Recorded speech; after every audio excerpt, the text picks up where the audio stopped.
What's up, car detectives? Welcome back to Cinebuster. Today we're exposing Hollywood's automotive lies, 10 famous movie and TV cars that weren't what they appeared to be on screen at all. Get ready for some serious automotive catfishing. Be sure to like, comment, and subscribe. And now, lights, camera, action.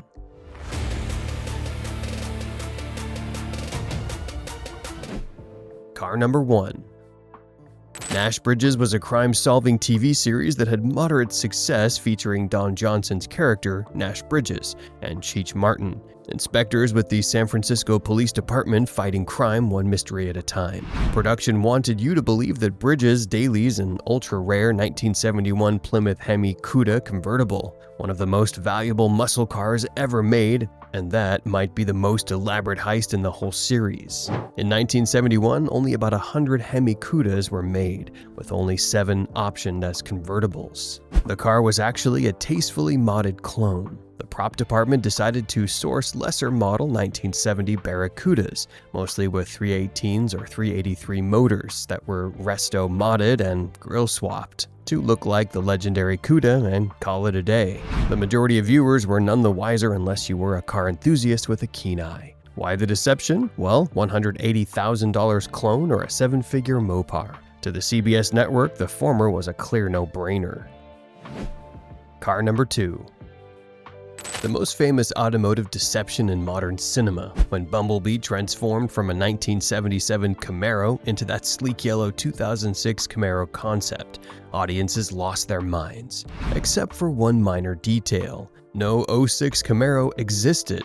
The 5th generation Camaro wouldn't hit production until 2010. So, how did director Michael Bay get in 07? Well, he didn't. The Camaro concept was actually built by Saleen SSV using a 2005 to 2006 Pontiac GTO chassis, specifically the Australian Holden Monero that GM was importing as the GTO.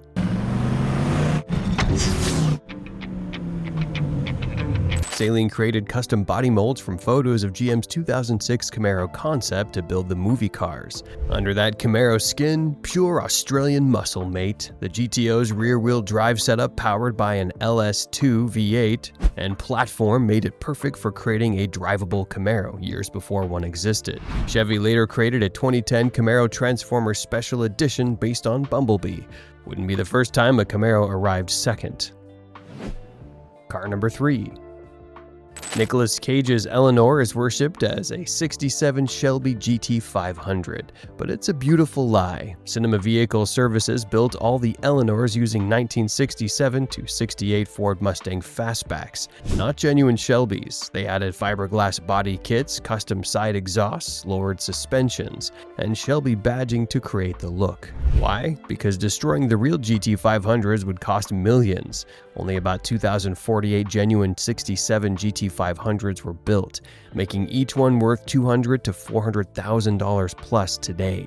The movie destroyed multiple Eleanors during filming. Imagine the insurance premiums on real Shelbys. The deception worked so well that Eleanor became more famous than actual GT500s. Today, replica builders charge $150,000 for Eleanor tributes, and just to get sued, though that ruling was recently overturned.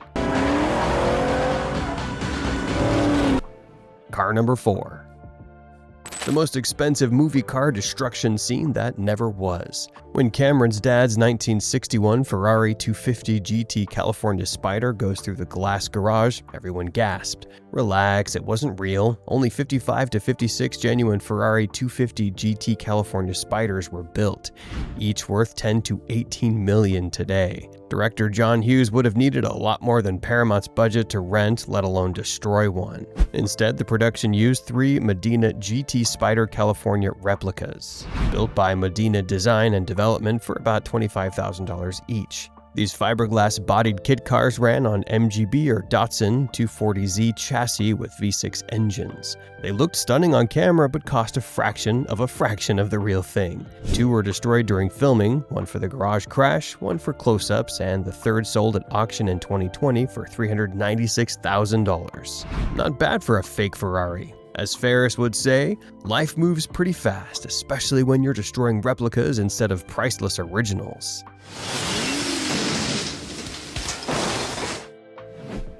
Car number 5. The General Lee is synonymous with the 1969 Dodge Charger, but the show used whatever they could find. Over 300 Chargers were destroyed during 7 seasons, and production inventory quickly ran out of actual 69s. They started buying 1968 and 1970 Chargers, swapping grills and tail lights to fake the look of the Duke's ride. Even when those ran scarce, they painted orange AMC ambassadors, and parade viewers wouldn't notice from a distance. Some damaged cars had engines and transmissions removed before jumps. The production even left notes on Charger windshields in parking lots, desperately offering to buy them from strangers. By final seasons, finding any second-gen Charger became nearly impossible. When you're the #1 show in America, the show must go on no matter what. Car number 6. KITT appeared to be a 1982 Pontiac Trans Am, but under that turbocharged hood, not what you'd expect. The original Pontiac 301 Turbo Trans Am engine was problematic, so producers dubbed in powerful engine sounds during post-production. Small block chippy. Small block chippy. Small block chip. They were cheaper and more reliable for filming. 23 KITT cars were built during the show's run, and not all were even Trans Ams. Some started as Firebirds. The iconic scanner light, talking computer, and turbo boost were all pure Hollywood fiction. But at least the car actually drove, even if not with the engine you thought. KITT wasn't just artificially intelligent, the whole car was artificial. Alright, let's take a quick pit stop. If you're loving these automotive deceptions, smash that subscribe button for more. We're exposing Hollywood's biggest car secrets and mysteries, and you won't want to miss what's coming next. Car number 7.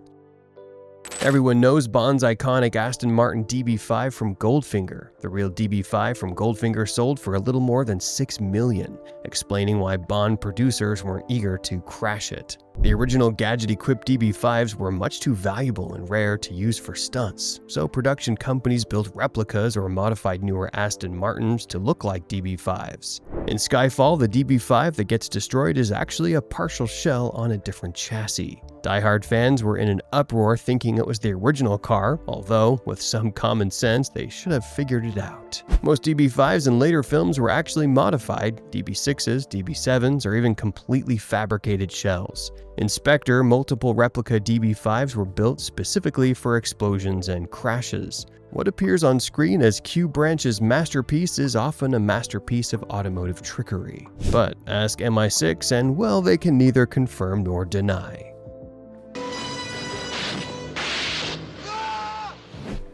Car number 8.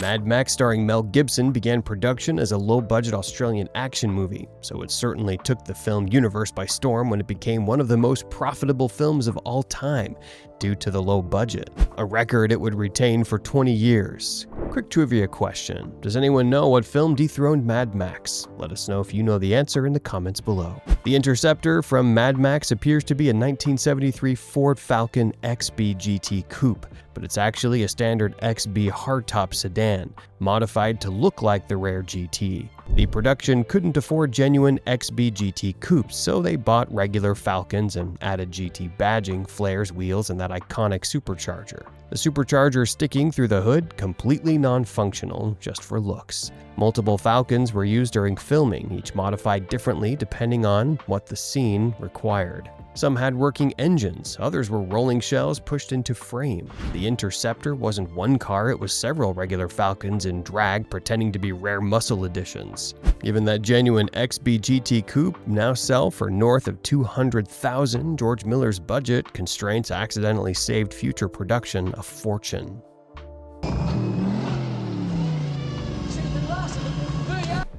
Car number 9. David Spade's beloved blue convertible in Tommy Boy is presented as a 1967 Plymouth GTX. Real GTX convertibles are worth $150 to $300,000 today and quite rare as well. Less than 500 1967 models. The car is actually a 1967 Plymouth Satellite Sport with GTX badges added, which were only a fifth of the cost of a real GTX. The car gets hilariously destroyed throughout the film, and Mopar lovers got a shot to the heart, but producers weren't about not to trash a real GTX. Spade, a legitimate car collector, probably approved of using a clone since the joke required destruction, and it kept his budget intact. When Richard screams about his destroyed car, Spade's real pain is a car guy who made the scene authentic. Car number 10. Will Smith and Martin Lawrence hit film series Bad Boys is an action comedy with certainly no shortage of shootouts, chase scenes, and explosions. During the first film, the villain drives what appears to be a rare Shelby Cobra 427, but it actually was a replica Cobra that was powered by a 351 Cleveland V8. Still an impressive motor when modded, but far from period correct. You also have to remember the context of 30 years ago, where Bad Boys had just begun their journey and didn't have an endless budget. In fact, far from it. Even director Michael Bay brought his own personal Porsche for use in the movie because the studio flat out refused to supply one. Sounds like Michael Bay was more of a producer than we thought. But it was a sacrifice that evidently paid off. Now there absolutely has to be a Porsche in every movie. See with the 16.4 seconds, sweetie. This is a limited edition. You damn right it's limited. Today, multiple cars have met their demise in the Bad Boys films, and Michael Bay would later sell that Porsche to a buddy for 60 grand and still regrets it. Oh, Michael, I hope mercy comes to wash away what you've done.